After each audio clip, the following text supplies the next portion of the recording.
அஸ்ஸலாமு அலைக்கும் friends, welcome to Arafah சமையல். இதுக்கு முன்னாடி எங்கள் சேனலை சப்ஸ்கிரைப் பண்ணாதவங்க சப்ஸ்கிரைப் பண்ணிக்கோங்க, பக்கத்தில் இருக்க பெல் ஐக்கனை கிளிக் பண்ணிக்கோங்க. இன்றைக்கி நம்ம பார்க்க போகிற ரெசிபி என்னென்னா ரொம்பவே டேஸ்டான ஜாலர் முர்த்தபா எப்படி செய்கிறதுன்னு பார்க்கலாம். வாங்க வீடியோக்குள்ளே போகலாம். இதுக்கு தேவையான பொருள் என்னென்னு பார்க்கலாம். எலும்பில்லாத சிக்கன் 1/2 கிலோ மிக்சியில் போட்டு லைட்டாக திரிச்சு எடுத்துக்கோங்க.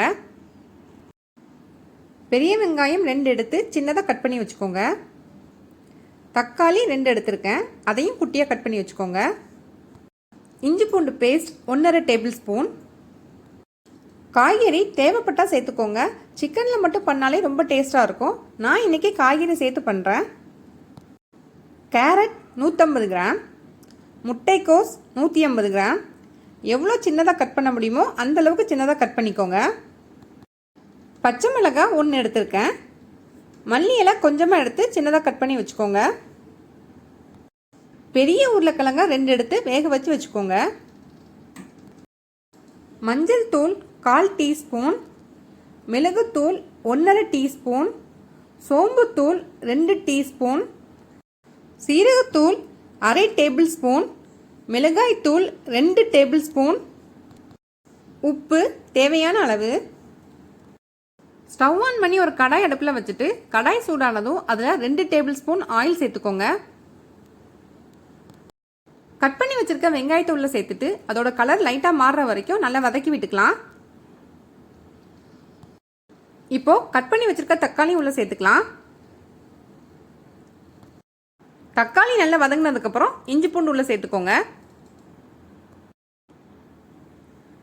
இஞ்சி பூண்டோட பச்சை வாசனை போனதுக்கப்புறம் நம்ம அரைச்சி வச்சிருக்க சிக்கனை உள்ளே சேர்த்துக்கலாம்.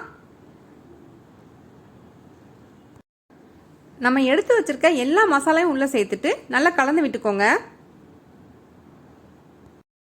சிக்கன் லைட்டாக வதங்கினதுக்கப்புறம் நம்ம கட் பண்ணி வச்சிருக்க கேரட், முட்டைக்கோஸ், அப்புறமா பச்சை மிளகாய் சேர்த்துட்டு நல்லா வதக்கி விட்டுக்கோங்க. ஹை ஃப்ளேம்லேயே வச்சுக்கோங்க. உப்பும் காரமும் உங்களுக்கு எவ்வளோ தேவைப்பட்டுச்சோ அந்த அளவு சேர்த்துக்கோங்க. இந்த அளவுக்கு நல்லா ட்ரையாக உதிரியாக வந்ததுக்கப்புறம் நம்ம வேக வச்சு வச்சுருக்க உருளைக்கிழங்க நல்லா மசிச்சு உள்ளே சேர்த்துக்கோங்க.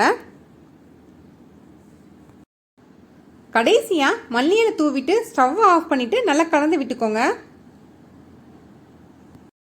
ஜாலர் அப்பத்தில் உள்ளே வைக்கிற ஸ்டஃப் ரெடி ஆகிடுச்சு. இதை இப்போ நல்லா ஆற வச்சுக்கலாம்.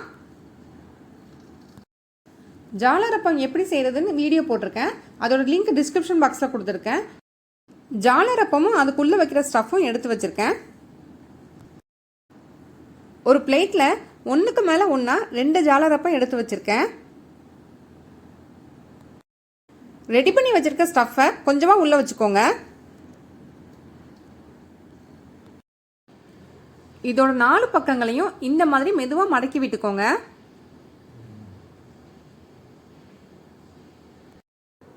இந்த மாதிரி எல்லாத்தையும் ரெடி பண்ணி வச்சுக்கோங்க.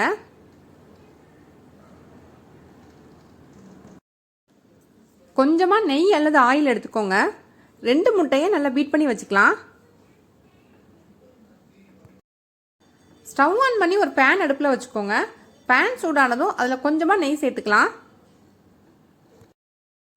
ரெடி பண்ணி வச்சுருக்கதை உள்ளே வச்சுட்டு நம்ம அடித்து வச்சுருக்க முட்டையை 1 ஸ்பூன் மட்டும் மேலே ஊற்றி விட்டுக்கோங்க. இப்போ திருப்பி விட்டுக்கலாம். இப்போ இது மேலேயும் லைட்டாக முட்டையை ஊற்றி விட்டுக்கோங்க. தேவைப்பட்டா கொஞ்சமாக நெய் சேர்த்துக்கோங்க.